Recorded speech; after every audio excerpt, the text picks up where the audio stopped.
Buenas tardes a todos. En nombre del Colegio Nacional de Buenos Aires, agradecemos la presencia de ustedes aquí hoy en esta sala, en este acto homenaje al profesor Dr. José Luis Moure, presidente de la Academia Argentina de Letras, y en oportunidad de la presentación de su obra, Nuestra expresión, lectura sobre la identidad de la lengua de los argentinos. Acompaña hoy al Dr. Moure en el estrado el doctor Santiago Bogatov, poeta, ensayista y académico, el doctor Santiago Pernowski, director del Departamento de Investigaciones Lingüísticas y Filológicas, la doctora profesora María López García, Críticas Políticas Lingüísticas y Enseñanza de la Lengua, la doctora profesora Mercedes Rodríguez Temperley, especialista en crítica textual, subdirectora del CECLIT, el doctor profesor Jorge Ferro, investigador, filólogo y traductor, la profesora Leonora Acuña, directora del Instituto Nacional de Antropología y Pensamiento Latinoamericano. La licenciada Jimena González, además, está a cargo de la coordinación de la editorial Audeva. Contamos además en la sala con la presencia de académicos de Muro, de la Academia Argentina de Letras, integrantes del Seminario de Edición y Crítica Textual, del Departamento de Investigación perteneciente al CONICET, compañeros de la promoción de 1967, que posiblemente ya también algunos vayan llegando, exalumnos, colegas y amigos. José Luis Moure es profesor y doctor, egresado de la Facultad de Filosofía y Letras de la Universidad de Buenos Aires, desarrolló la carrera docente en esta alta casa de estudios.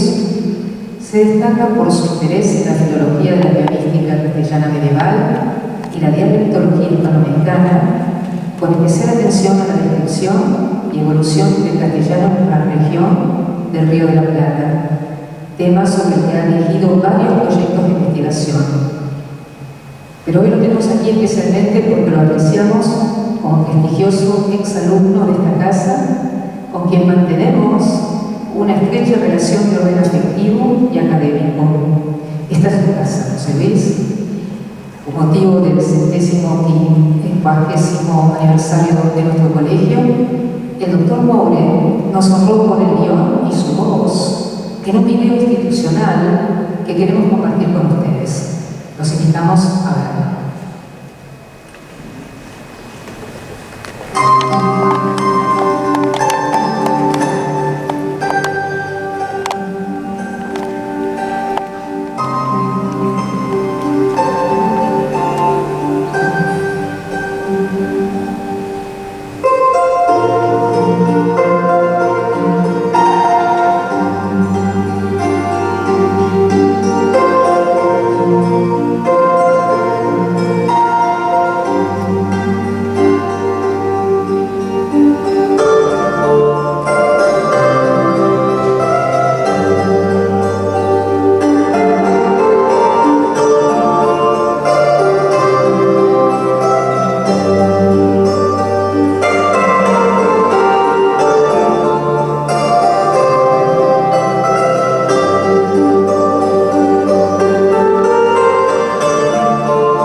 El feto encogido en el limbo del fútbol, el torso frío que nunca pude dibujar,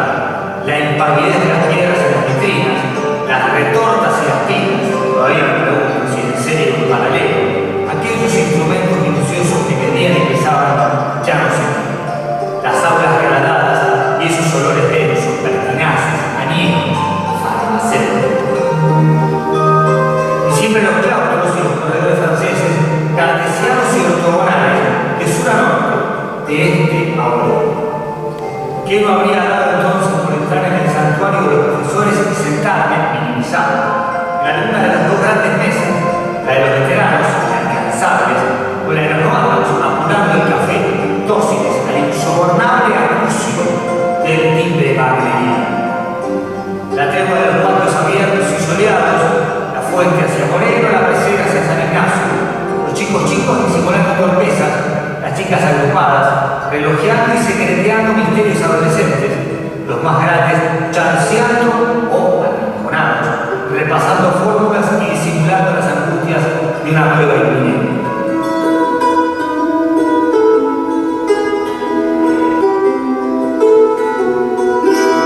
Quisiera entrar en la quietud de tu biblioteca, seguramente parecida al paraíso que Borges entrevió en el sueño, de recorrer algunas de esas estrechas y crujientes galerías superiores a donde nunca nos dejaron llegar.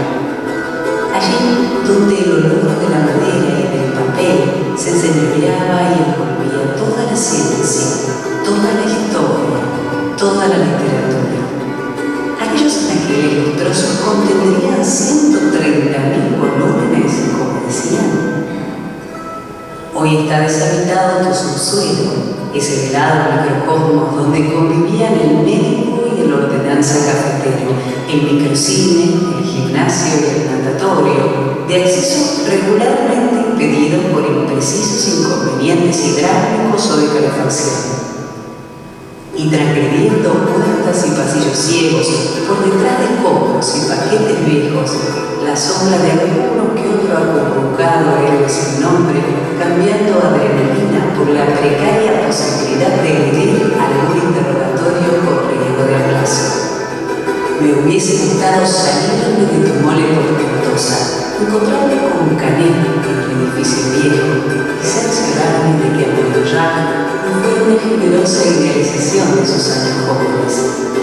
Me hubiese gustado comprobar que Nielsen lograba hacer solemne jornada completa.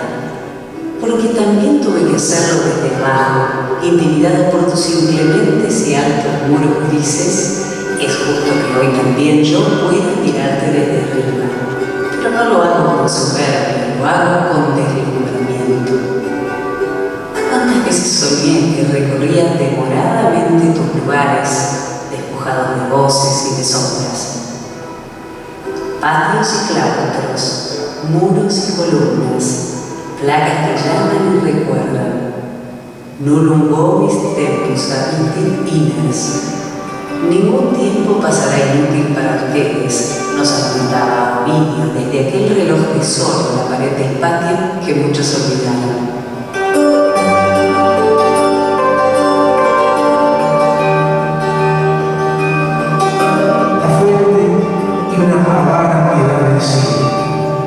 La majestad de las escaleras blancas y de una alfombra roja sin príncipes, patios y claustros, muros y columnas. Por un momento desearía sentarme solo en tu salón de actos, desprotegido como aquel primer día, cuando frente a los ingresantes, doblemente disminuido por la estatura y el miedo, todo era esplendor y grandeza. El espacio, las ventanas rodeadas, las autoridades adultas, el abanderado del promedio inverosímil, el oro, y en el estrado, y en los sillones de entonces, y en los corredores, y en tu memoria de hoy, los espectros benévolos de Salas, Massa, Salas, Pajés, Ferrari, Cabo, Giorno, Turbens, Pacés, Pegaso, Grotón, un blanco de media. Si ellos me miraran, podría volver a escucharlo por aquellos días con la reverencia de mis 13 años asombrados. Patios y claustros, muros y columnas. Es hora de irse. Atravieso las grandes puertas para salir a la vereda de los tiros. Pero camino tranquilo, porque de aquí uno siempre se va para volver a entrar.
A continuación, se referirán a la persona y a la obra del doctor José Pobre, sus colegas y amigos. En primer lugar, la licenciada Jimena González se encargó de la coordinación. Reitero, la licenciada Jimena González se encargó de la coordinación editorial de Orden Arte. Muchas gracias. Buenas noches a todos. Bueno, en principio, muchas gracias a la Ciudad de Buenos Aires por permitir este acto y a los organizadores por permitir la intervención de la editorial. Yo voy a decir unas muy breves palabras, no vamos a tomar el tiempo al acto. En nombre de la editorial y de sus autoridades, me hubiera querido también estar acá y compartir este evento con José Luis. Bueno, son solamente dos expresiones las que tengo. En principio, felicitar para mí es el profesor Moure. Yo también soy su alumna y el profesor que quedó así, me imagino, a pesar que lo he tratado por ahí con un poco más de cercanía por motivos de la editorial. Pero bueno, felicitarlo por su trabajo, por su obra, por digamos, todo lo que significa ese libro, ese maravilloso aporte para el mundo de las letras, la lectura en general. Para nosotros es realmente una gran alegría poder tener la participación de este catálogo, digamos, poder tener esa maravillosa obra entre nuestras novedades, entre lo que le podemos ofrecer a nuestro público. Y la segunda expresión es, bueno, de agradecimiento principalmente a él por habernos elegido, por haber pensado que podíamos llevar adelante bien ese trabajo, podíamos hacer un libro que estuviera a la altura de lo que era la obra.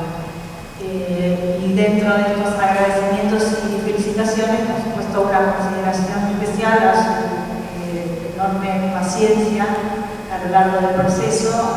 Vamos a ver sobrevivido ese entrenamiento Zen al que nos sometimos con las demoras, las devoluciones vocales, las correcciones, las elecciones de las imágenes de tapa y todas las cuestiones que significan convertir, digamos, el trabajo, la obra de un investigador, un académico, en un libro que esté al alcance del público. Pero bueno, digamos, como oímos en la presentación, el profesor Moure, el filólogo, si hay algo que es infalible, es la paciencia del filólogo. Así que bueno, muchas gracias y eso es todo.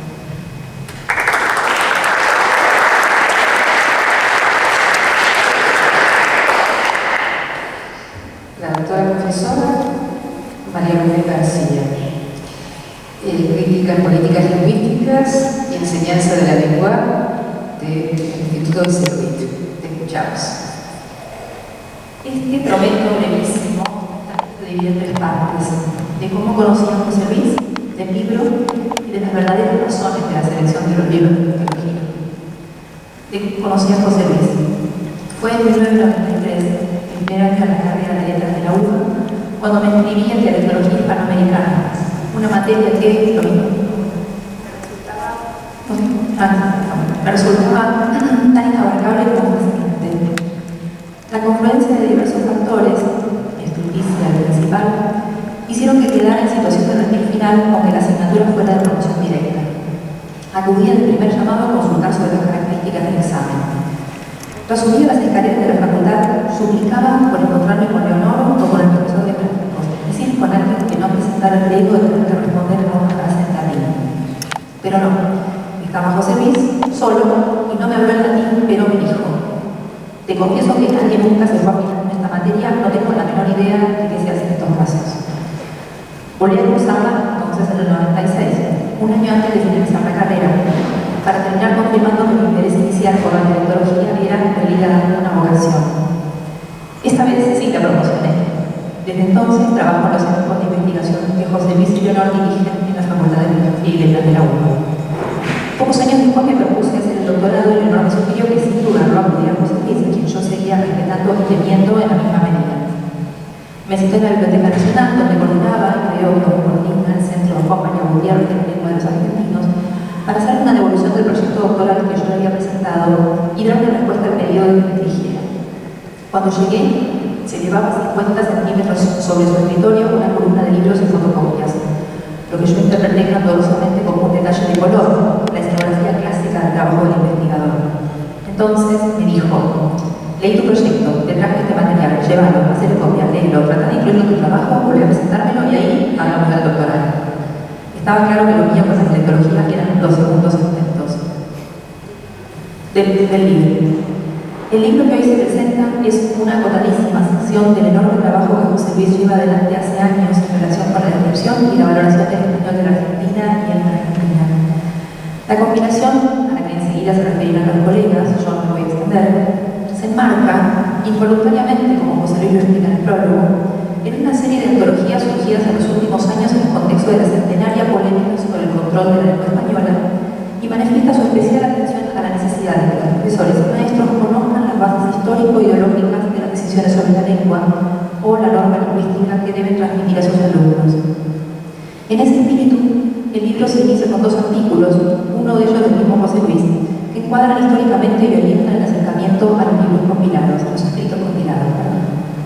La interpretación de los fragmentos está, además, asistida por guías de lectura, un gesto diferencial respecto de otras antologías recientes, que dirigen la mirada hacia las intervenciones específicas que cada autor hizo a la querella de la lengua nacional.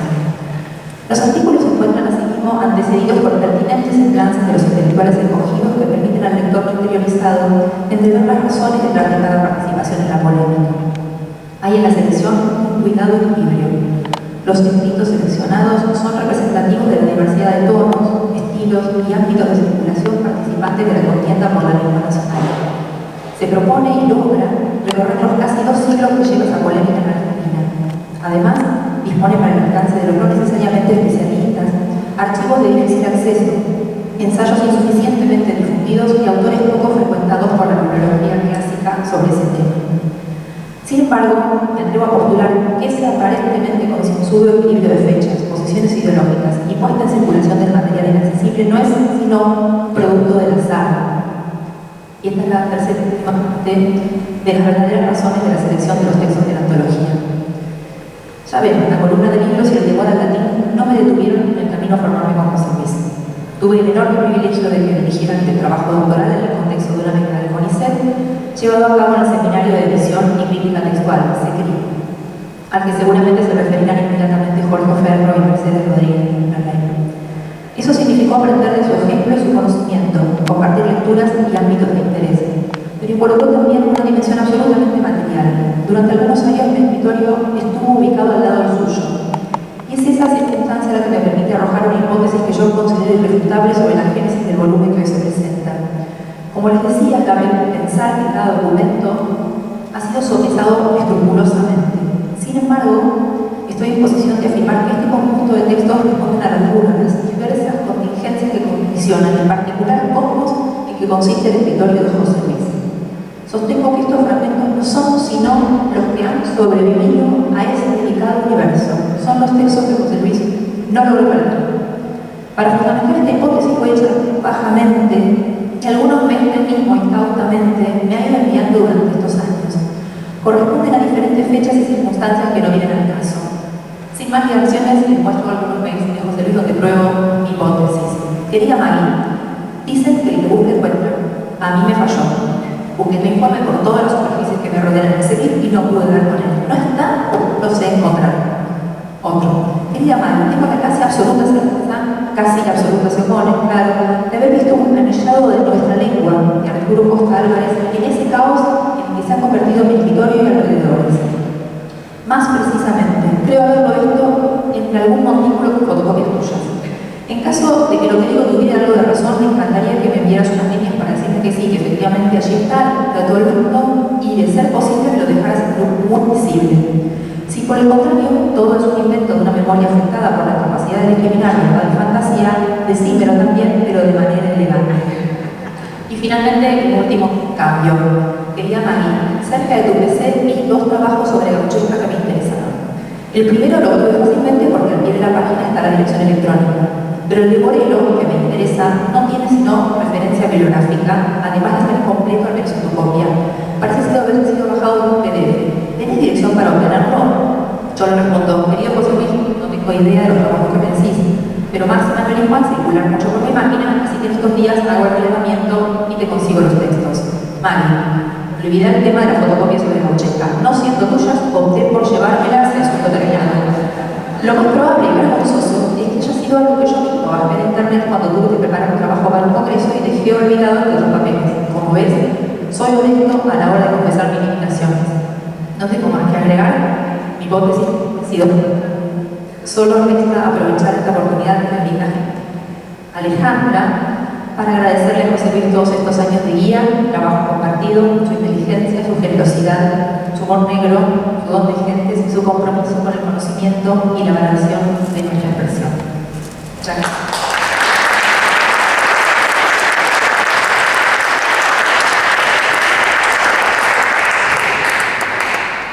A ver si este micrófono sí también funciona. Muchas gracias, doctor. Muy lindas palabras, María. Vamos a invitar a la doctora profesora Mercedes Rodríguez Perley, especialista en crítica textual, subdirectora del CEPI.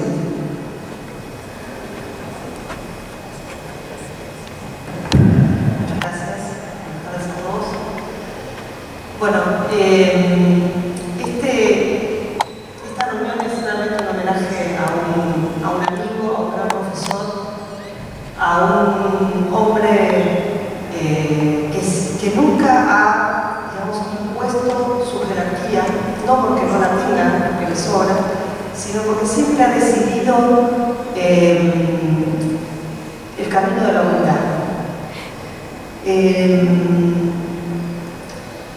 Yo lo único que tendría que decir en esta oportunidad es primero agradecerle por haber escrito este libro, por haber tenido la determinación de hacerlo, por haberlo pensado además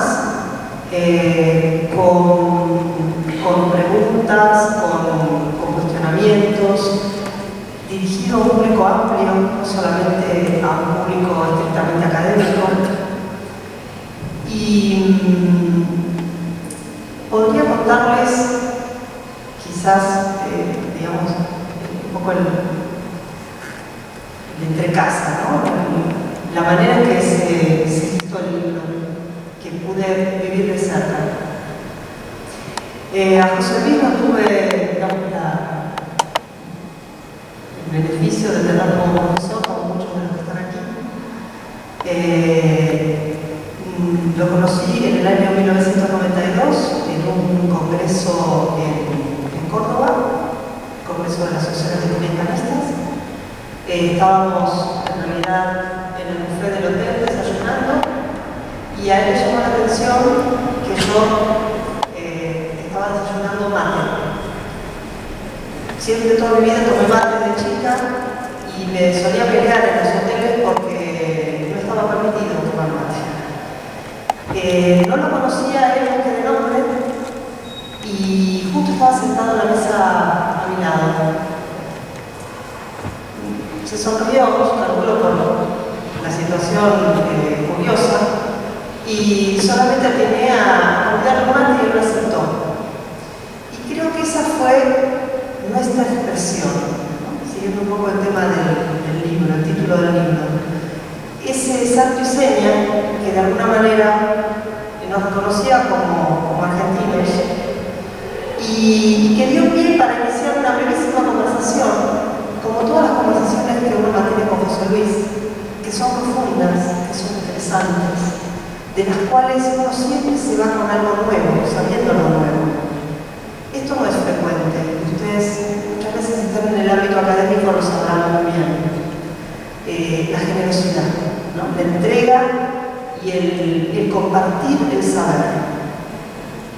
Y de alguna manera este libro también viene digamos, a replicar una actitud muy medieval respecto a eso, ¿no? En la Edad Media el buen sabio es justamente el que comparte sus saberes, no el que se los guarda. Y este libro es una suma en el sentido medieval.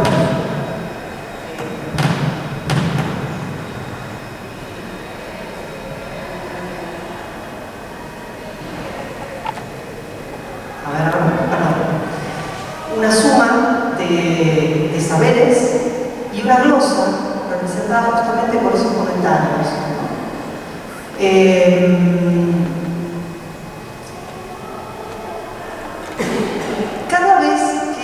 cada tarde, digamos, que empecé a compartir con José Luis en el CEPRIT a partir del año 1999, que empecé como becaria al seminario de edición y crítica textual, en donde él era en ese momento investigador y vicedirector. Fueron para mí momentos de enorme lucidez al poder compartir nada más que conversaciones, escuchar conversaciones entre José Luis y muchas veces Jorge Ferro, sobre los más diversos temas, ¿no? Sobre literatura, sobre historia, sobre arte, sobre música clásica, sobre cine. Y creo que eso es otra de las cosas que lo define José Luis, que es la gentileza de la conversación. Estamos muy acostumbrados, sobre todo en nuestros ámbitos urgentes, a no tener tiempo nunca para nada. José Luis sabe siempre detenerse en esas cosas, ¿no? Es decir, es capaz de convertir cualquier charla trascendente en una conversación interesante. Y esto a mí me ha servido como modelo, salvando obviamente las enormes asimetrías, ¿no?, que hay entre nosotros dos. Pero cada vez que yo pienso en la gente más joven que ingresa al CEPRIT, en los nuevos becarios, siempre me acuerdo de él, ¿no?, de esas actitudes, de no perder el tiempo hablando de pavada, digamos, de cualquier cosa, sino que siempre esas conversaciones giren en torno a algún tema útil, algún tema interesante, algo que permita incluso lucirse a los que recién empiezan.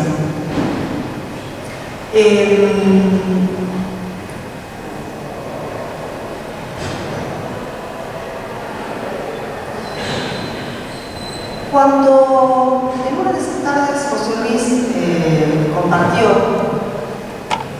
lo que era el germen de este libro, es decir, toda esta discusión tan argentina y tan nuestra también en el modo de discutir, ¿no?, donde hay prácticamente dos grupos irreconciliables siempre. A mí se me ocurrió, como una especie de acto amistoso, preparar una caja a la cual le pegué una cinta ancha con la bandera argentina y la rotulé en el lomo como petaquita del idioma nacional, para que justamente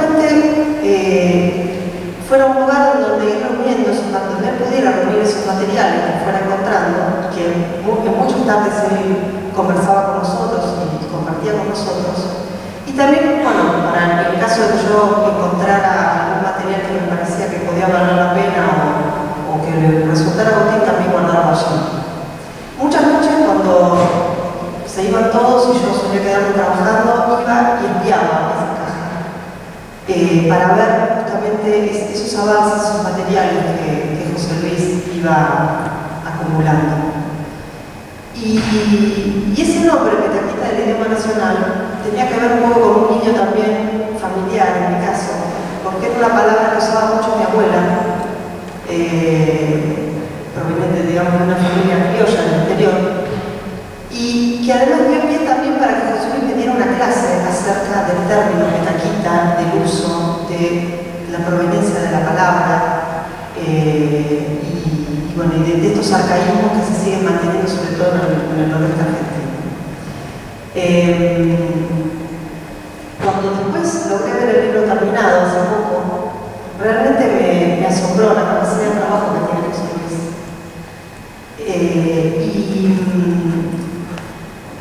Y pude obtener una respuesta a una curiosidad que yo tuve desde prácticamente adolescente.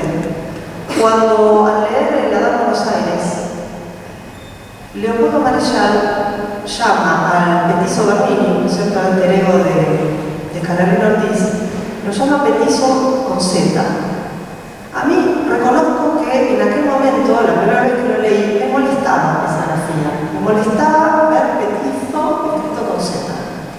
Por supuesto, acudí a los diccionarios y los diccionarios decían que ambas formas eran correctas, estaban aceptadas, pero seguía molestándome. Me parecía que imposible, digamos, que Marechal hubiera podido cometer un error, digamos, ortográfico. Y justamente, en este libro que hizo José Luis, hay una entrevista de Ana María Barrenechea a Leopoldo Marechal, me aparece la explicación. La explicación era que evidentemente Marechal había tenido sus dudas y había acudido al Instituto de Filología de la Universidad de Buenos Aires a consultarle a nada más ni nada menos que a Amado Alonso si Petizo había que escribirlo con Z o con S. Amado Alonso, después de una búsqueda, etc., le dice que Petizo va con Z porque proviene de petit en portugués, y es por eso que él le hace, digamos, caso al filólogo, a la autoridad, y lo escribe con Z. A lo cual Ana María Barrenechea le responde que lo correcto, por nuestra pronunciación, hubiera sido escribirlo con S. Por eso, esto de nuestra expresión, realmente creo que tiene un buen ejemplo en esto. José Luis, me siento realmente muy honrada por estar. He aprendido mucho de vos. Te lo agradezco porque mi vida, no solo académica, mi vida personal no hubiera sido igual sin tu presencia.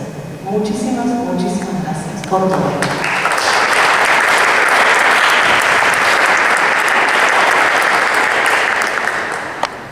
Muchas gracias, Mercedes. Pasamos el micrófono al doctor profesor Jorge Ferro, investigador, filólogo y traductor. Muchas gracias.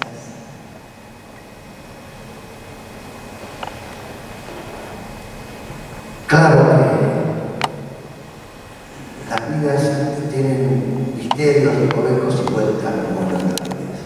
Recién decía Mercedes que la vida hubiera sido distinta sin conocer a José Luis. Yo lo que tendría que decir, digamos, los varones somos un poco más recatados y nos da vergüenza, pero yo soy amigo de José Luis desde hace 40 años. Es un tiempo de trabajar juntos, desde que nos convocara nuestro común maestro Germano Luna. Y desde el primer día sintonizamos, por lo menos yo tenía. Nos gustaban las mismas cosas y nos disgustaban las mismas cosas.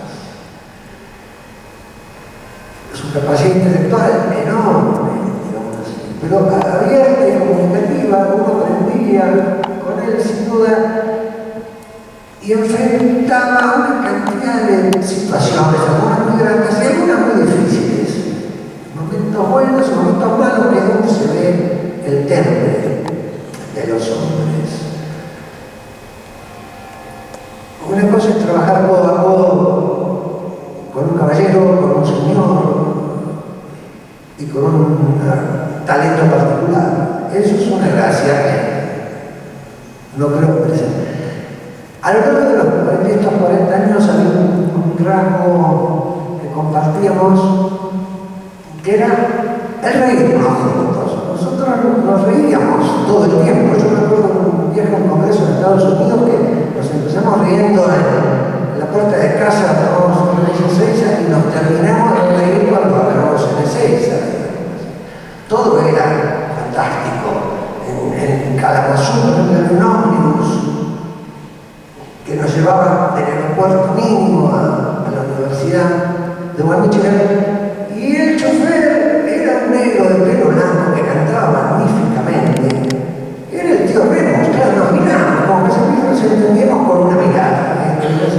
Y así fueron nuestros 40 años maravillosos. Aún en los momentos de pena, un amigo consuela, sin darse cuenta, por lo menos, pero es así.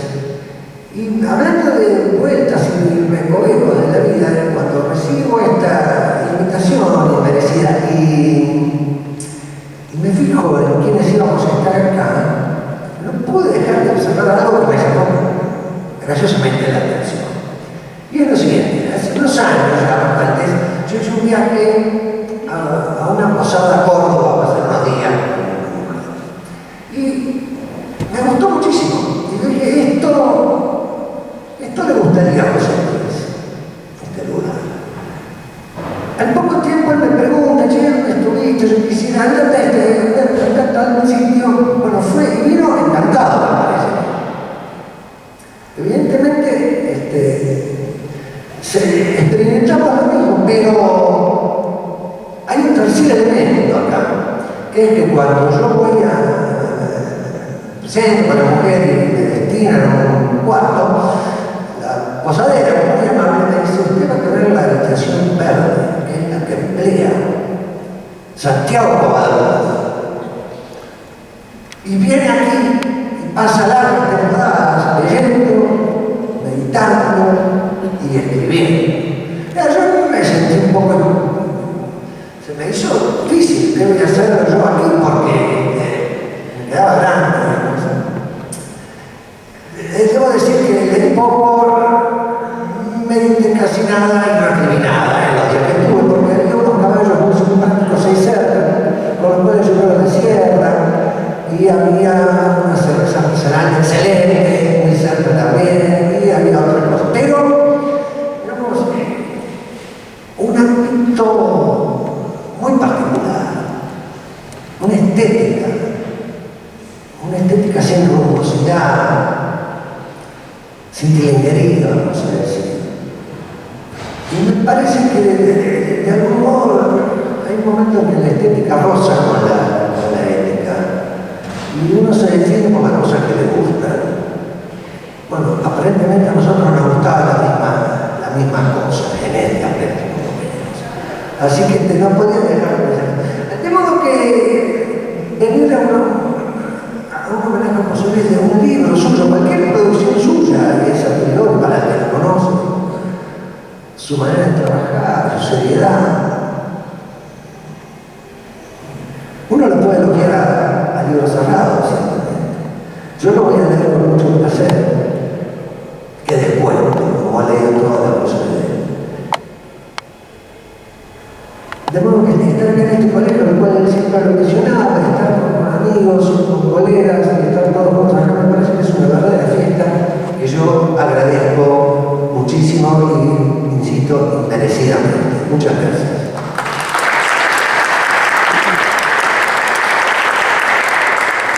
Bueno, escuchamos a la profesora Manuela Acuña, directora del Instituto Nacional de Antropología y Pensamiento Latinoamericano. Yo también me pregunto qué hace la directora del Instituto Nacional de Antropología acá, pero lo que pasa es que soy de Litras, en realidad lo raro es que hago en el Instituto de Antropología, pero eso es el automático.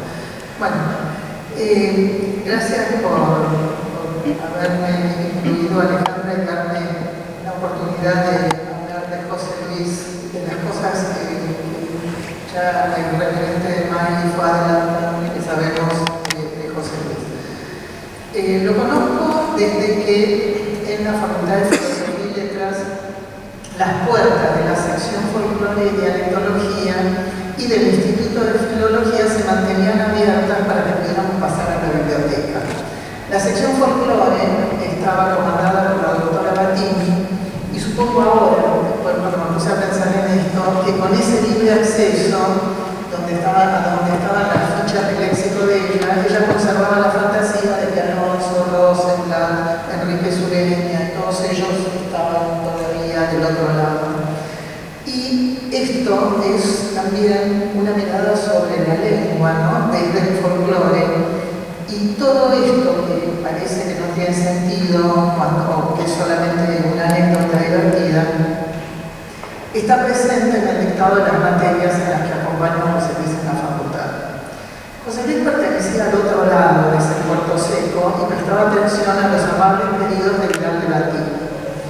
En el universo lingüístico de Vidal de Latini, cualquier persona que se dedicara a los estudios de lenguas debía tener una experiencia rural que le permitiera conocer cosas como, por ejemplo, los usos en tierra firme de palabras que en realidad se originaban en el viaje o en la avenida en los barcos. Entonces, de manera que Vidal de Latini de repente, de nuestro lado de ese puerto seco, abandonaba su actitud concentrada, atravesaba la frontera abierta y le preguntaba: José Luis, ¿escuchó alguna vez la palabra bordo? Yo creo que fue Male Capristo, que era parte del equipo, la que se dio cuenta de que la amabilidad con que José Luis respondía iba acompañada de una actitud divertida, lo que los franceses llaman reírse debajo del bigote. Desde entonces, en una amistad que recorrió muchas décadas, lo vi perfeccionar su diversión frente a la faceta del mundo que le resultaba la parte del mundo incomprensible y hostil solo merece cierta contenida impaciencia. He discutido con él sobre el significado de la palabra necio y dividimos una vez el significado consecutivo de lo que, es decir, llegué tarde, lo que no sonó despertador, que él consideraba prácticamente insultante para el español. Dividimos esa discusión consultando el himno nacional argentino en su libreta de enrolamiento, donde encontramos se conmueven de vista las tumbas lo que ve renovado en sus hijos de la patria del antiguo esplendor, por cuanto verla suya. Lo vi pasar de afectuoso mentor de padre varones al peor malcriador de su hija Pilar. Y todo eso fue maravilloso poder acompañar esas cosas. La antología esta que tenemos hoy acá, que hizo José Luis sobre la identidad de la lengua de los argentinos, reúne 25 textos y 2 encuestas. Propuesta como lectura para la formación de docentes de español lengua extranjera, me despierta 2 preguntas. ¿Cuál es la narración que une esos textos y qué busca José Luis en esa narración? Mari sostiene que no es así, que no hay una narración, que eso es un cabo. Pero yo, o sea, si eso es así, yo perdí parte de mi semana y me niego a pensar que eso es así, pues la tuve buscando. Desde hace un par de décadas, los expertos en política lingüística han transmitido en las clases de grado de la Facultad de Filosofía y Letras y de posgrado, también de otras facultades de la Argentina, del Mercosur y también un poco más al norte, una versión unánime de lo que los padres de la lengua americana dijeron. Se aceptó la costumbre de no consultar las fuentes, sino solo los comentarios de los especialistas, que por supuesto, como sucede con todo análisis, está atravesado por las coyunturas contemporáneas del comentarista. Esta antología nos vincula nuevamente con las fuentes. Se inicia, como dijo Maggie, con 2 magníficos textos, uno de Guitarte y otro del mismo José Luis, que encabezan la antología y que dialogan entre ellos. El texto de Guitarte se detiene, yo diría, exactamente en el lugar donde empieza el de José Luis. Guitarte, después de recorrer las 3 etapas del desarrollo del español, cierra su texto preguntándose si a España le interesa lo que pasa lingüísticamente en América, le interesará a partir de ese momento. Dice, cuestiones bien difíciles de contestar, no tendré yo la audacia de hacerlo, pero me atrevo a indicar que la respuesta no ha de pasar por el plano de los intereses o de las necesidades.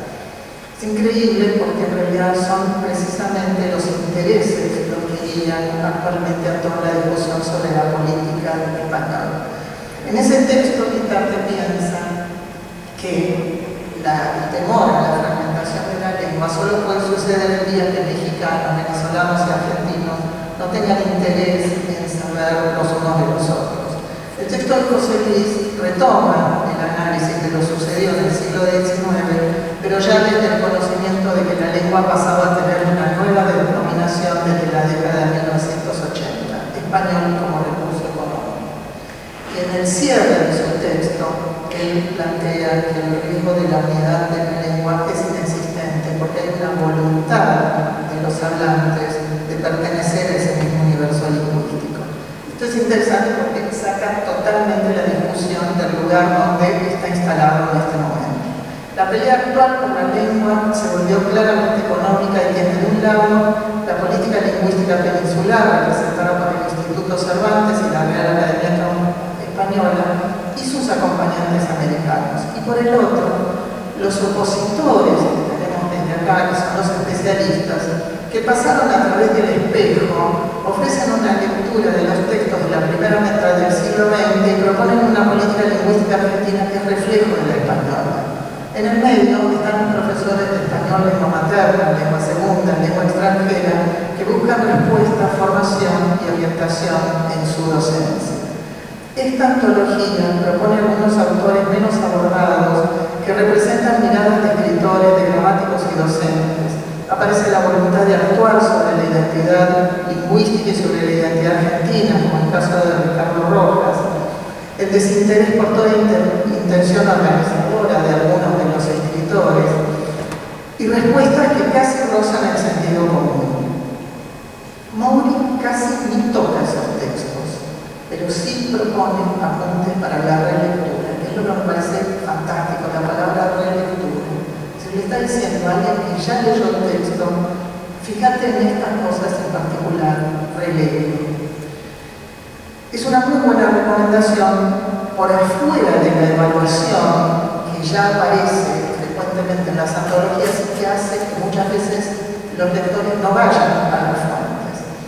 Entonces, me parece a mí que la narración que recorre estos textos es la contradicción. La dificultad que tienen la mayoría de los autores de sostener lo que se dice y al mismo tiempo cómo escriben. O sea, esa discusión o esa distancia que hay entre cuál es la norma que busco y cómo escribo, cuál es la idea que tengo de la lengua y cómo la uso. Moure, uno de los ejemplos, creo, más claros son las recomendaciones de Vidal de Batini que contradicen gran parte de lo que demuestra en su libro. Y José Luis pone el acento en eso, como pone el acento en el prólogo de Rosenblatt, que también es contradictorio en muchas cosas con lo que dice Vidal de Batini. Moure entonces quedó instalado en el lugar destinado a los profesores de lengua. Esta antología busca acompañar la formación de esos docentes. En estos años lo he visto hacer por la lengua en esa magnífica combinación que logra de erudición y de esencia. No le gusta que la política atraviese la tarea académica, sobre todo la política partidaria. No le gusta el trabajo administrativo, no le gusta confrontar. Ha hecho cada una de estas cosas por sentido del deber y por amistad. Un capítulo aparte es la misteriosa relación que tiene con los alumnos. Este profesor que llega indefectiblemente de saco y corbata a una facultad que admite todas las ropas menos el traje, ha logrado en todas las generaciones el respeto, aprecio, valoración de sus clases. Cuando circuló que Moure iba a jubilarse, se empezaron a subir sus clases grabadas con apuro y desazón por parte de los alumnos. De todos modos, este señor de saco y corbata también hace cosas en la Facultad de Filosofía y Letras, como por ejemplo comprarle películas al peor kiosco que existe en la facultad, al peor vendedor que invade los espacios comunes, pero José Luis va con saco y corbata, se acerca y le dice: me consiguió lo que le pedí de Pendas, por ejemplo, o de Berman. Bueno, como cierre de esto, me disculparán insistir en ciertas referencias, pero José Luis y yo seguimos a lo largo de ambos lados de ese pasillo que recorría Vidal de Batini. Pero este generoso filólogo que es José Luis, él sí puede darse el lujo de ir a un lado y al otro de ese pasillo, y hoy nos brinda esta rica y magnífica antología, que es la prueba de que puede estar en realidad en ambos lados de la mirada sobre la lengua.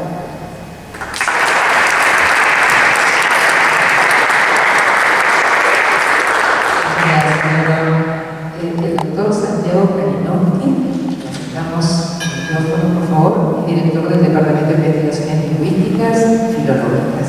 Lo escuchamos, doctor. ¿Qué tal? Buenas tardes. Muchas gracias por la invitación, por la oportunidad de tener mi mirada sobre mi relación con José Luis Moure. Y quería enfocarme en un detalle de la información más temprana, donde en la Facultad de Filosofía y Letras encontré a dos profesores que me mostraron hasta dónde debía y hasta dónde podía llegar el rigor científico en humanidades. Uno de ellos fue Germano Luna, que mencionó Jorge Carlos, que trabajaba con el texto literario de una manera que la teoría literaria que yo había estudiado en ese momento no me permitía sospechar. Y el otro fue José Luis Moure.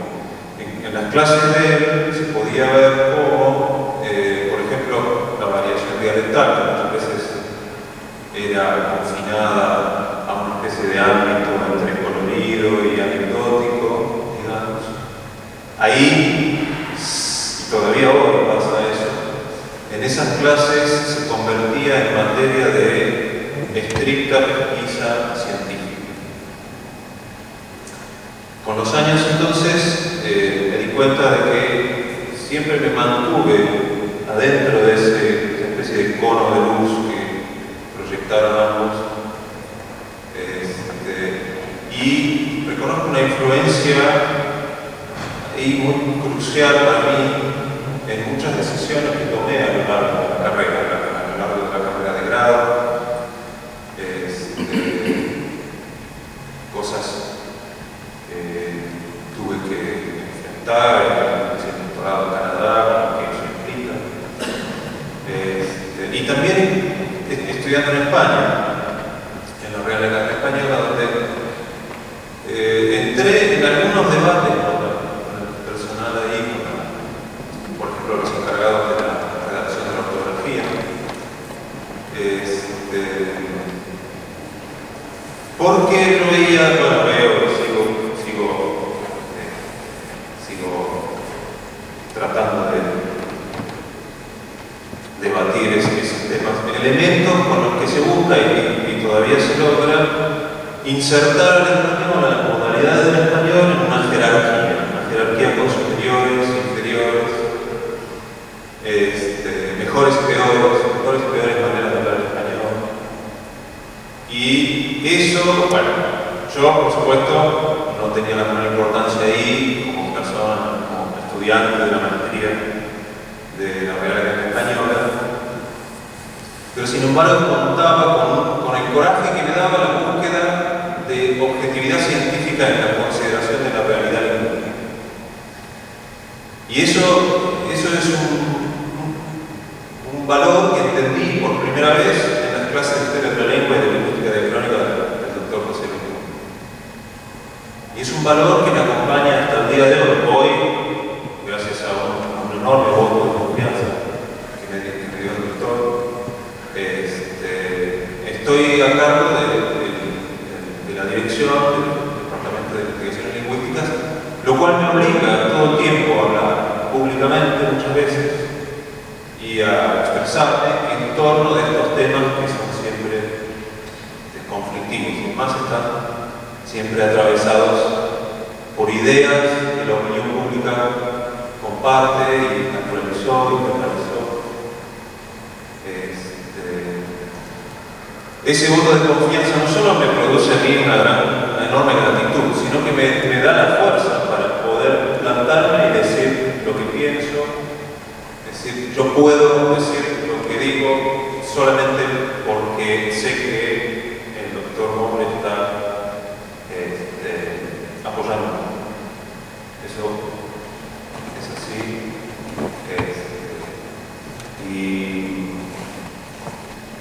Y bueno, trabajo todos los días por honrar esa confianza de la mejor manera.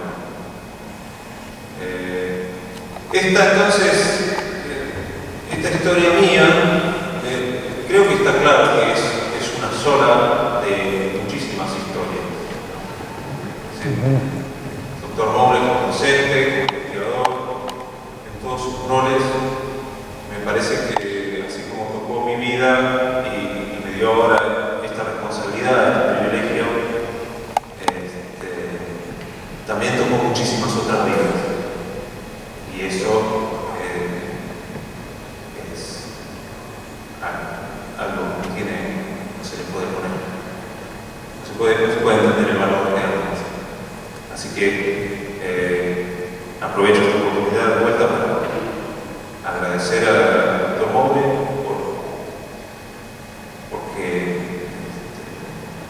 veo en mi contacto con él un poco más esporádico y menos constante que los colegas.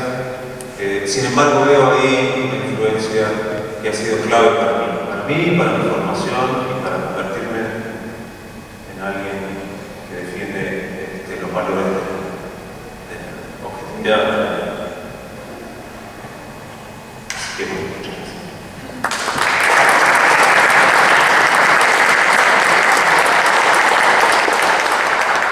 Doctor Santiago Kovalov, poeta, ensayista y académico. tiempo, lo escuchamos.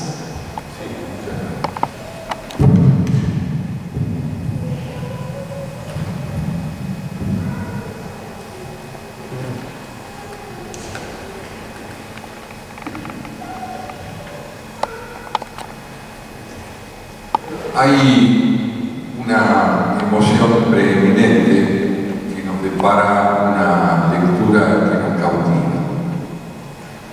La alegría del encuentro con una obra que estimamos valiosa. La alegría de leer es al unísono gratitud hacia quien escribe y también gratitud, como en el caso del libro que tan cálidamente nos ha reunido hoy, gratitud hacia quien, mediante su magisterio, ha sabido poner a nuestro alcance las páginas que nos conmueven. Si un rasgo distintivo,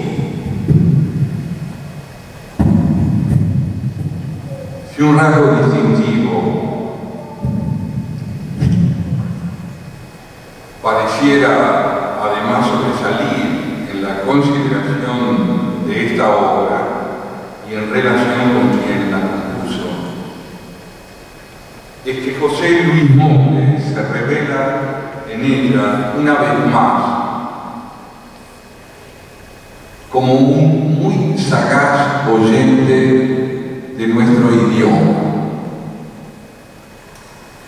Con la palabra oyente remito aquí de modo primordial a aquel que, al oír el idioma de su país, sea porque lo lee con actividad, sea que lo escucha hablar con sagacidad infrecuente, se muestra habilitado para rehuir cualquier juicio terminante sobre su uso, es decir, que aspire a someter a reglas que se quieren inamovibles, definitivas y en esa medida rotundas e invulnerables al paso del tiempo, a los consensos epocales y a lo que, por buen empleo de la expresión, pueda entenderse en distintos momentos de la historia. O con un ejemplo más elocuente, venido de la ironía de John Locke. Si la realidad no coincide con mis palabras, peor para la realidad. Para un hombre como yo, consagrado a la filosofía y vocacionalmente dedicado a las letras, este trabajo de José Luis Monge se caracteriza, en tercer término, por ofrecer una muestra cabal de la idea que hoy parece importar más acerca de lo que puede entenderse por unidad. Según ella, se diría que hay unidad en tanto la diversidad de las partes que le dan vida preservan cada una su singularidad sin afectar con ella la armonía del conjunto, sino inversamente fortaleciéndola con ese pluralismo y esa heterogeneidad que no son nunca sinónimos de analogía. Se trata, en suma, de no sacrificar la diversidad en la que ciertamente consiste el mundo de las interpretaciones que en esta obra se exponen.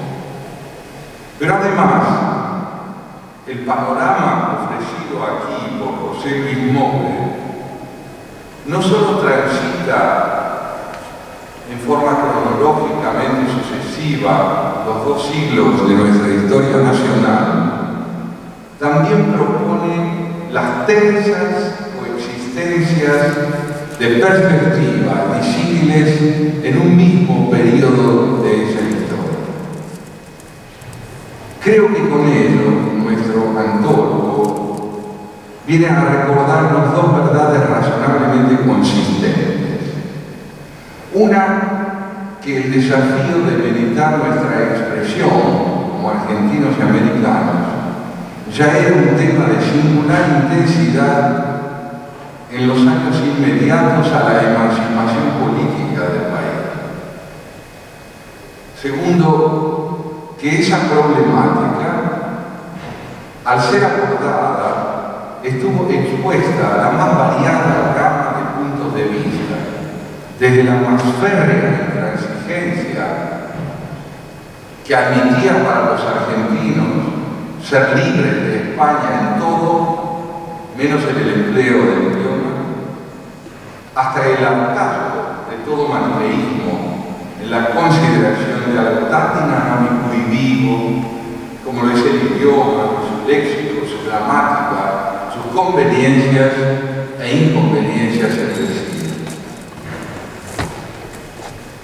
Bien nombradas están, pues, por José Luis More estas propuestas interpretativas cuando las designan como lecturas. Si ponderamos el término, se verá que el hombre, más que llamado a conocer las cosas en sí, como le agradaba decir a Immanuel Kant, está llamado, por no decir condenado, a interpretarlas, a convertirlas en para sí, en convertir para sí, que es no menos kantiano que en sí, mediante el cual busca la correspondencia entre su perspectiva y la índole de aquello que lo incita a designarlas y que no es sino lo que un tanto difusamente llamamos realidad. No podría ser de otro modo en quien cultiva como José Luis More la libertad de pensar antes que la de creer. Y ello de modo evidente en el escenario de nuestro castellano, tan polifónico desde sus primeras configuraciones americanas, tan saturado de matices semánticos y de acentos regionales que podríamos hablar de un auténtico federalismo idiomático que no ha hecho otra cosa que enriquecer nuestra literatura y avivar el debate sobre el idioma y nuestra expresión antes incluso de que esté constituido nuestro federalismo político, deuda que aún la Argentina ha contraído consigo misma. De todas las páginas reunidas en este volumen, una de las que con mayor énfasis y perspicacia aborda y defiende, a mi ver, el derecho a la constitución de un uso argentino de la lengua castellana, es el que Juan Bautista Alberdi consagra al análisis de las conclusiones alcanzadas en el certamen poético de 1841.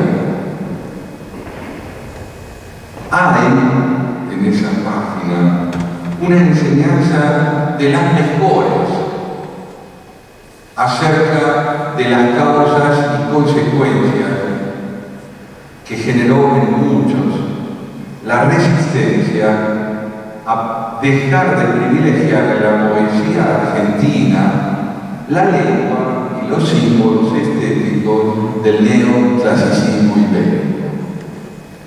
Y a desatender en consecuencia los requerimientos que al idioma y a esos símbolos le formula el castellano de nuestro país. Hay también en esa página de Alberdi una advertencia formidable, lúcida y vehemente sobre el valor de las formas que, entre nuestros jóvenes de entonces, va tomando la romántica necesidad de discernir y privilegiar en la expresión literaria la experiencia incipiente pero palpable del paisaje local, las emociones personales, la historia local y el empleo autóctono del idioma. En otras palabras, y casi con la del propio Alberdi, queda consignado en este texto inolvidable la intensidad con que opera aún hacia 1841 la tradicional concepción virreinal que intenta imperar sobre la vanguardia naciente, así como la potencia con que esta vanguardia empieza a incidir en la conformación de un uso propio del idioma y una poesía a los que, sin afán posesivo y excluyente de todo influjo, podemos llamar nuestros. La inutilidad de este libro es palpable y conmovedora siempre que por utilidad se entienda lo que dé origen y sustento a una rígida preceptiva, a un repertorio de definiciones presuntamente finales sobre el castellano argentino, a una pretendida última palabra al respecto. En cambio, de enorme utilidad resultará si se acuerdan que el idioma nació para nutrirse del dinamismo incesante de sus hablantes, de su fecunda metamorfosis, de un vitalismo del que estos capítulos dan prueba del primero al último, incluyendo el prólogo y la elocuente encuesta del final. Ojalá abundaran en nuestras aulas libros como este. Ejercitarían con insistencia la sensibilidad de sus alumnos en aprendizajes indispensables como el de ser libres, más críticos y autocríticos. Y aún fuera de ellas, a todos los que no sin apremio quisiéramos verlos como argentinos constituidos en una ciudadanía responsable. Sepamos, en fin, cuánto nutre ese vitalismo la fuerza y la hermosura de un idioma que, como todos, dice mucho más de nosotros que lo que nosotros podemos decir sobre él. Gracias.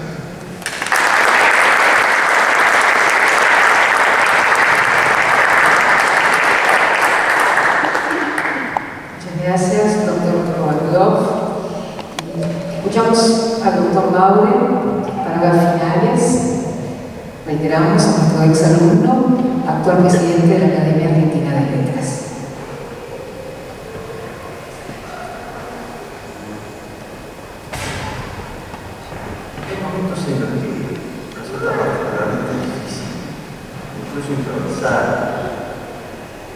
Cuando uno no estaba en absoluto preparado para lo que sucedió. La responsabilidad absoluta de esa clandestinidad de mi esposa que hizo todo en espaldas, sin saber entonces, hasta hoy, a dónde iba a venir y qué se suponía que iba a suceder. De modo que, en principio, profundo agradecimiento a ella por el trabajo que se tomó, por el silencio, el escrúpulo, que tuvo que manejarse, la esperada, llamadas, correos, combinaciones infinitas que una cosa de partida. De modo que sea para ella mi primera palabra de agradecimiento. Inmediatamente a las autoridades del Colegio Nacional de Buenos Aires que prestaron en el salón para realizar la presentación. El rector, la rectora, Silvina Marciñán, que ha tenido la amabilidad de acompañarnos en esta presentación, el personal que la acompaña en la rectoría, Gabriela Roses, Fernando se lo conoce, así me lo presentaron, todo el apoyo que dado entonces en este colegio para que fuese posible hacer este salón. El video que ustedes vieron es el resultado de un texto que dio en su momento el profesor Solo para acompañar, poner, digamos, un fondo a una filmación que se había hecho con drone en ese momento para mí era un misterio, había visto por televisión, no sabía qué era, pero bueno, finalmente se hizo una filmación de lo recorrió con un drone y se suponía entonces que había que poner un texto. Como algunos exámenes nos habían mandado frases, oraciones referidas a su experiencia en el colegio, el rector de todo eso me dijo si podía hacer una especie de bordado de Don Rosario, y yo la verdad tuve que renunciar porque las frases con muy sentidas, emotivas y demás eran muy desiguales, con un tema reiterativo, de modo que yo le puse un texto que quise que tuviese sentido porque era la representación exacta de lo que yo había visto aquí y de cómo este colegio permanece en mi memoria. De modo que una representación. Quienes gustan del cine quizás recuerden una de las, bueno, para mí la más extraordinaria, la verba, que se llama Con luz del día. Estamos hablando de gustos. Y en ella un mismo profesor, el documento es ese, tiene que desplazarse desde Estocolmo a Lund, a la ciudad de Lund, donde se va a celebrar su jubileo. 50 años de ejercicio de la profesión médica. Ese itinerario lo hace alto. Y cuando llega a un edificio impresionante, se abre para él, están dos colegas con togas, capelos para recibirlo, escena fastuosa. Y eso por primera vez hace 30, 40 años atrás. Yo me decía que es un país, no quiero usar la palabra civilizado porque no son, pero que es un país muy fortificado, sea por la historia, por la mala historia, por las experiencias, no sé. Entre nosotros, la jubilación de un profesor suele estar acompañado, antes era por un telegrama y el silencio. Eventualmente, la despedida de la ordenanza, por general, mucho tiempo. Y no mucho más. Las instituciones argentinas, yo estoy hablando al menos de las instituciones educativas, se preocupan, se deshacen docentes. No es una cosa voluntaria, está en el orden natural de estos comportamientos. Y yo pensaba en ese momento, no me habría gustado que este profesor que yo tuve hubiese tenido oportunidad de tener la despedida de este tipo. Y naturalmente pensaba en este salón, que a mí me impresionó en 1962 por mi tren, por esa parte de la en la escuela de barrio, en este colegio, había ingresado, había pasado las dificultades mayores para un chico de 13 años, que era el ingreso, y se abrió esa puerta de este salón inmenso, el orden, y mi sentimiento en ese momento fue: esto es insuperable. Quiero decir, no insuperable en cuanto a calidad, sino que yo no tengo superable. Yo no recuerdo salir ni pensar nunca en un lugar donde existe un salón como este. No voy a estar nunca sentado en el estrado donde estaba el rector, Sanguinetti, va, un grupo de profesores, el órgano sonando, el instrumento, Héctor Seorio, los abanderados, los presentes, eran como digo yo por allí, en la esencia descansada, una manera fantástica, podía ser espectacular, así, y empieza su cultura. Todo se alcanza de alguna manera. Entonces, estar hoy en este salón, con esa experiencia vieja, y poder asistir a la presentación de lo que para mí es sencillamente una antología. La concebí con seriedad, pero nunca supuse que pudiera dar lugar a estas intervenciones y a estas opiniones encomiásticas, hiperbólicas, que yo creo sinceramente que no merece. Pero no voy a ser yo que ahora realice este anticlímax, hablando de una obra que ha sido elogiada de una manera tan generosa hoy.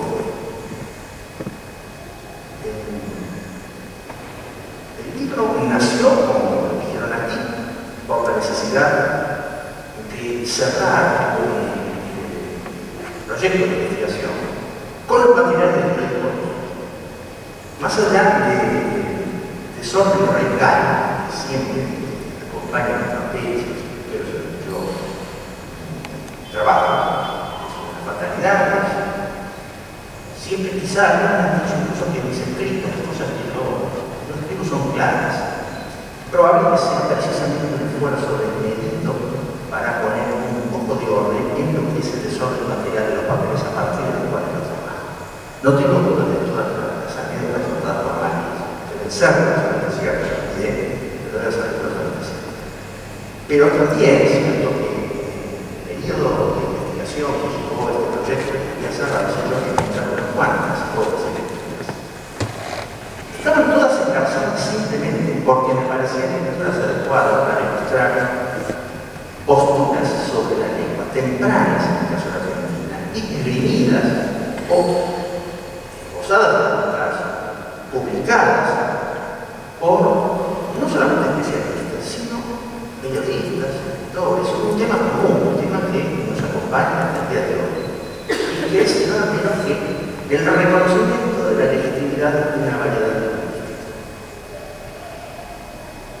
algunas de esas piezas fueron deliberadamente colocadas allí como la ortografía, el trabajo de ortografía de Sarmiento, por el lado, todo habla de ese trabajo, que no es fácil de encontrar. Entonces dije, bueno, que este material va a ser a docentes de todos los niveles, o para público interesado, que sienta una atracción por ver cuáles fueron los razonamientos que fueron acompañando la visión que los argentinos tenían de la lengua, y eventualmente al español como una lengua que fue útil a la causa mexicana, sin buscarlo, en un momento en el cual había voces disidentes, varias fuertes en la Argentina. Bueno, pues quise poner un tema, quise colocar un tema.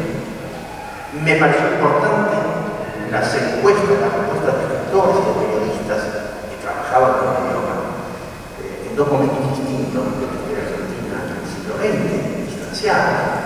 Algún trabajo como el de Vance me parece memorable el trabajo de Vance, es una verdadera maravilla de la observación lingüística que me ha acercado a pensar una vez más, como tantas veces se dice, entiendo un eslogan ya casi, que el tema de la lengua es demasiado serio para quedarse solamente en periodistas.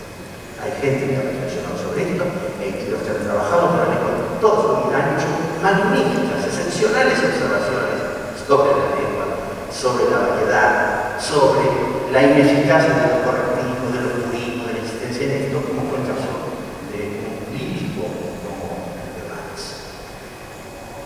Esa fue la razón. Hay muchas lecturas que podrían haber estado, algunas que quizás sobre, hoy día me han nota pesada, me parece un trabajo importante, pero estaba allí y me parecía también triste tener que investigarlo. Tenemos en cuanto a trabajo, cada uno de los lectores y eventualmente los alumnos, los interesados, los profesores que sientan interés por esto, van a encontrar allí material para la reflexión. Las preguntas apuntaban a ver de qué manera algunos argumentos se repetían y podían vincularse a pesar de la separación de años, décadas, siglos que tenían. Allí encontrarán mucho para pensar, y sobre todo los argentinos pueden ver que algunas de las cosas que estamos diciendo ya fueron anticipadas, tratadas, interesadas a los lectores argentinos. Tenemos allí, digamos, una vanguardia ideológica de cuestiones que a veces vuelven a repetirse, sobre todo en periodos en los cuales estos temas se silencian y tenemos nosotros desde la academia que salir a apuntalar, a responder, a aconsejar.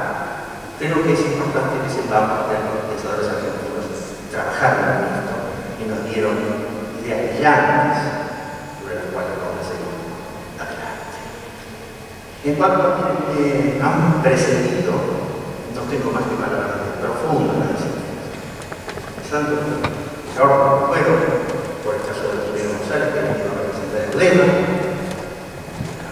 Después de las palabras y el libro de la familia Gonzalo Alba, que nos acompaña en esta mesa.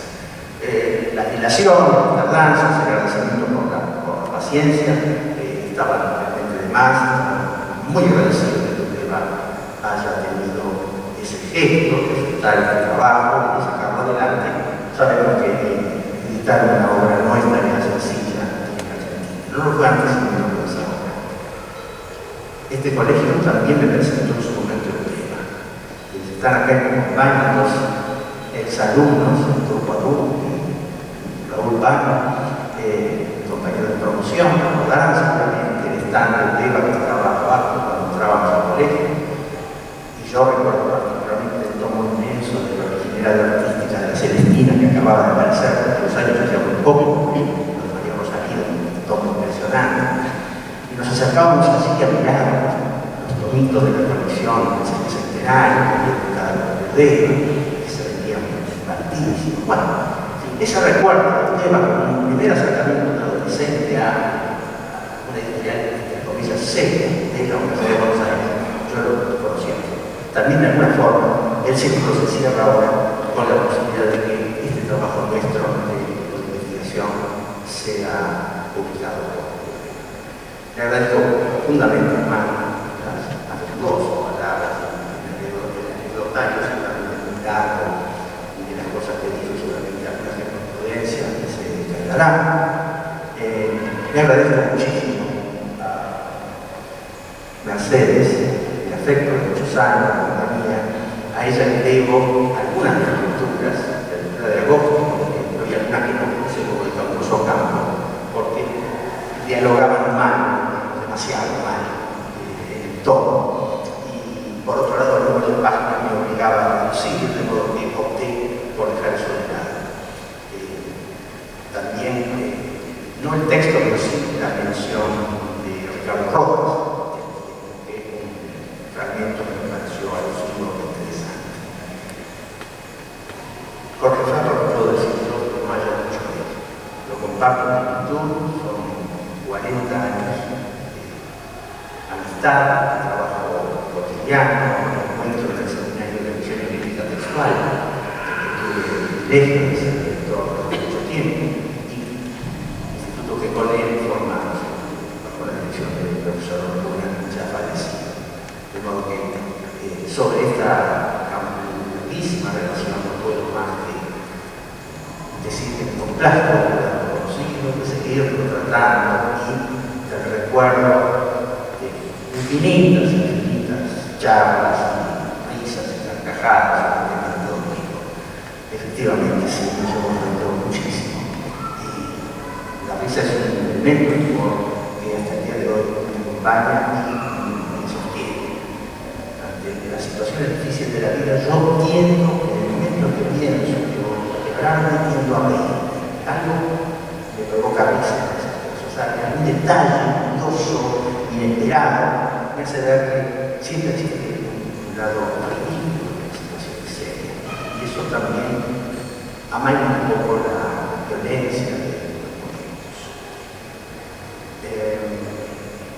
Agradezco también, claro, que no está presente, muchos que están presentes no pueden venir, muchísimos académicos han manifestado la posibilidad de concurrir, algunos de ellos por razones de salud, que nos aquejan en la estatura del año a buena parte, y agradezco muy sinceramente a Eugenio y a Orgin que sí se han molestado hasta este salón, que evidentemente, como yo sospechaba, era un poco grande la ocasión. Pero que el Colegio de la Ciudad de Buenos Aires, repito, me haya dado este lugar para mí un motivo de orgullo, claro.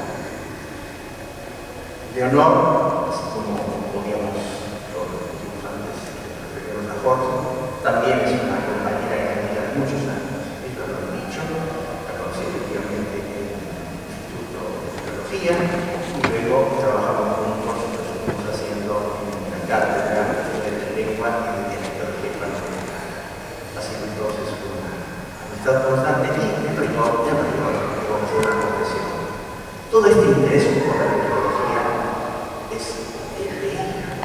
Ella fue la que en su momento me dio pie para empezar a trabajar en estas cosas, en estos temas sobre los que yo no tenía un interés marcado. No sabía ni siquiera que existía, no conocía demasiado bien el problema. Yo he estado dedicado a la teología medieval, al latín, que ofrecían menos polémica, menos posibilidad de pelear. Ciertamente era un terreno interesantísimo, un terreno que nos compete de manera clarísima a todos los argentinos, yo diría, bueno, de manera quizá particular, profesionalmente, nos dedicamos a temas de lengua. Pero también es cierto que, así como digo, frente a las realidades duras de la vida, no entiendo abrirme, también es cierto que no me gusta confrontar. Polémicas, me interesan las polémicas de otros, pero no me interesa discutir. Porque, bueno, primero, como decía, Newton, que se publicaban cuando era chico, entonces aparecían escritos, decían, bueno, es imposible convencer a una persona si no está convencida de la tecnología. Principio que me parece claro que sigue estando vigente. La segunda es la que alguna vez leí Borges, no sé si era de o intentó probablemente porque efectivamente había sucedido.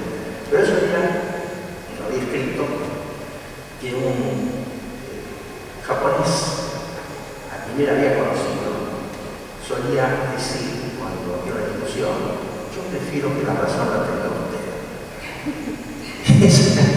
Esa fineza, por supuesto, terminaba toda polémica, daba por tierra toda la posibilidad de seguir, de hacer violencia.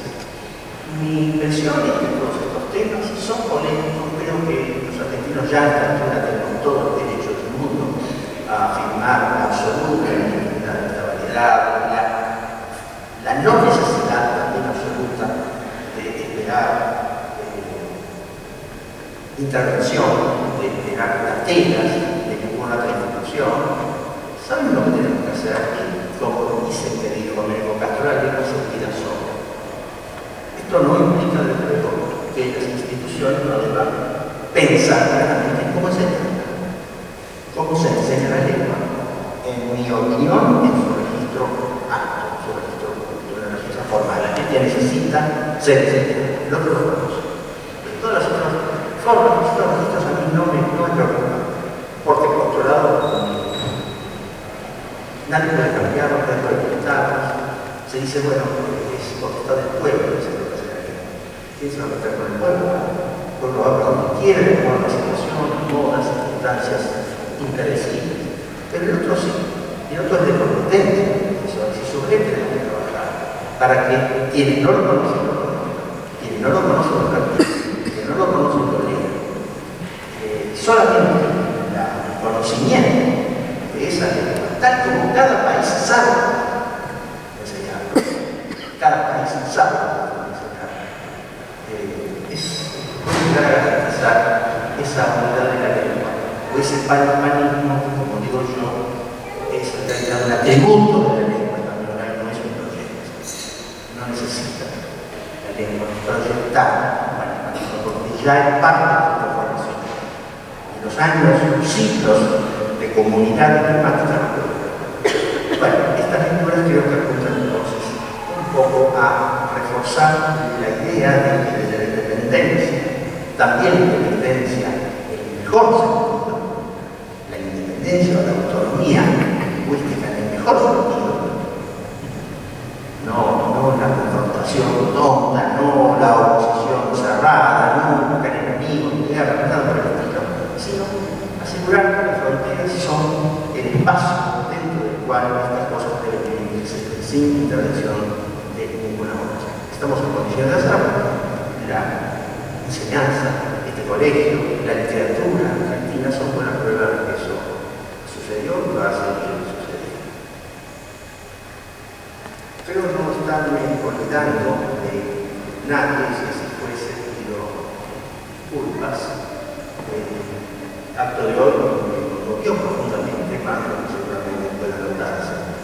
Porque era inesperado, porque de alguna forma lo siento como un homenaje a mi persona. De otra manera no podía de ninguna manera entenderse esta sucesión de elogios para imaginar. Estaba olvidando que se ha registrado todo el mundo, que lo dejé a un momento fuera de juego.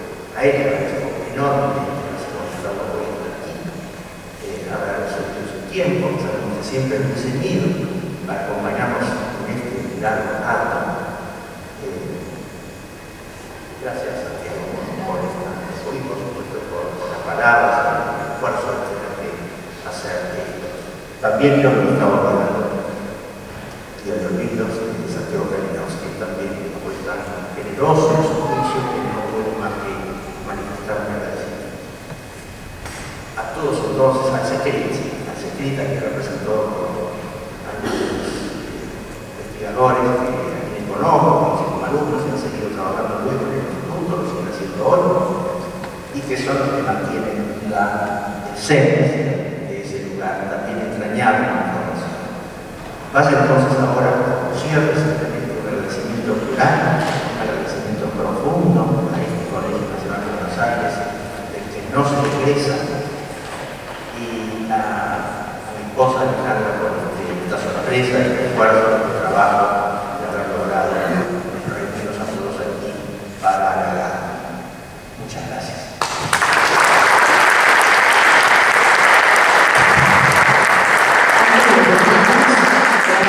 José Luis, que entregues en tu calidad de prestigioso exalumno al abanderado de nuestro colegio un ejemplar del diccionario de la lengua de los argentinos. Te pedimos, Martín y Eponitze, que te acerques. Este es nuestro abanderado del colegio, también merece un fuerte aplauso.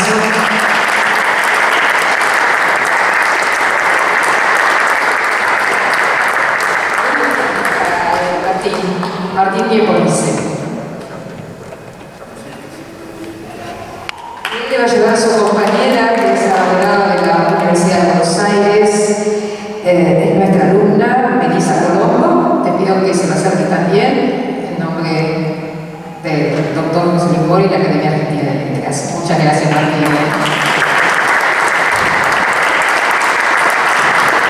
Felicitamos a nuestro joven, tan sentida, no afectiva y sabia reunión. Le agradecemos a todos ustedes que nos hayan acompañado.